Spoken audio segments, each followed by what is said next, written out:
Sa araw na ito no ay meron tayong mga manok dito na siniselect. Ito ay kakatayin natin no dahil may nag-order sa atin ng 6 na dress na manok no. So ito yung mga napili natin na kakatayin para i-deliver natin no sa nag-order sa atin.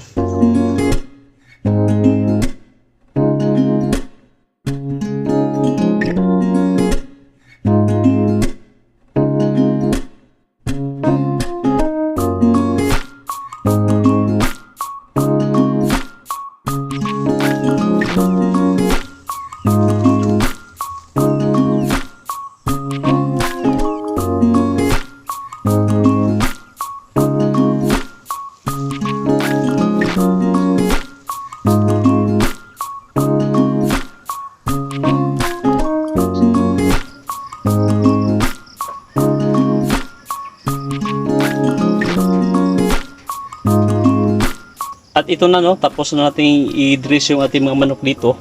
So malinis na ito no. Nakuha natin no yung kanyang lamang loob. Ayan. So ready for delivery na ito no. Itong mga manok natin no na dress ngayon ay dadalhin ito no ng ating customer pagbalik niya sa Manila no. So hindi lang ito no yung unang beses na may customer tayo na bumili ng manok para dalhin ng Manila. Ito ay pangalawa na. Ang una ay kahapon no. May kaibigan tayo na nagtatrabaho ng Manila tapos pagbalik niya ay gusto niyang magdala ng native chicken no? So bumili siya sa atin ng 2 native chicken at saka ngayon naman ay 6 na native chicken no? Yung bibili ng isang customer natin at dadalhin din niya papuntang Manila yung kanyang binili na dress native chicken mula sa atin. Ayan ang kagandahan no? Pag meron tayong stock dahil pag mayroong nag-order sa atin ay agad-agad meron tayong maibigay.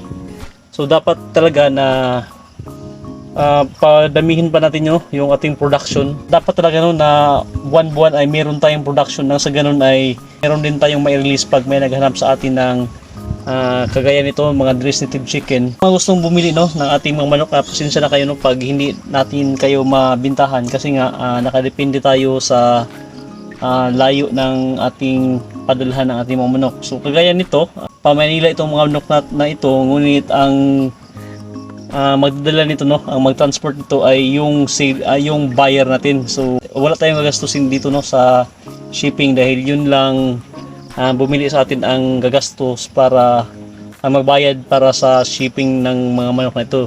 Pag marami na tayong stock dito no, marami na tayong mga native na manok dito, saka tayo no magbenta ng malayo dito sa atin dahil sa ngayon ay talagang dito lang muna yung binibintahan natin sa malapit, yung kaya lang natin abutin. So yung mga nasa ibang probinsya, yung sa bandang Visayas ay pasensya na kayo no dahil talagang hindi pa natin kayang mag-produce ng manok, mag-supply ng manok diyan dahil nga sa marami pang kailangan no na mga permit. So kagaya ng mag-transport tayo ng live, kapag isasakay natin sa barko o eroplano, kailangan din niya no ng permit. So hindi ko alam dito sa dress kung kailangan pa ba ito ng permit dahil sa alam ko yung buhay lang no yung kinukuha ng permit.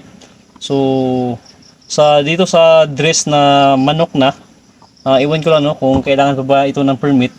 Hindi pa sana natin gusto magbenta ng mga manok natin ngayon no? Dahil konti pa lang yung ating mga manok dito. At dahil sa pangailangan din ng mga manok natin no, ng kanilang patuka, so kaya nagbenta tayo ng ating mga manok ngayon.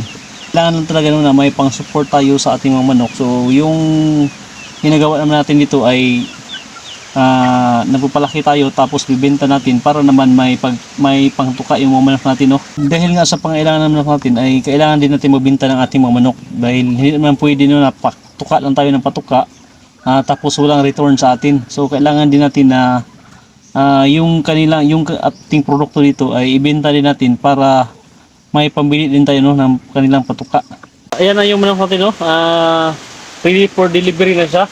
I-deliver natin ito ngayon dahil medyo hapon na no. Naghihintay na yung customer natin dito dahil bukas ay dadalhin niya nga ito no ng Manila. So deliver natin ngayon nang sakyan no ay mayroon na rin tayong pabili ng patuka natin dito sa ating mga manok. Ayan ano, simulan ang umulan dito dahil tuwing hapon talagang umulan dito.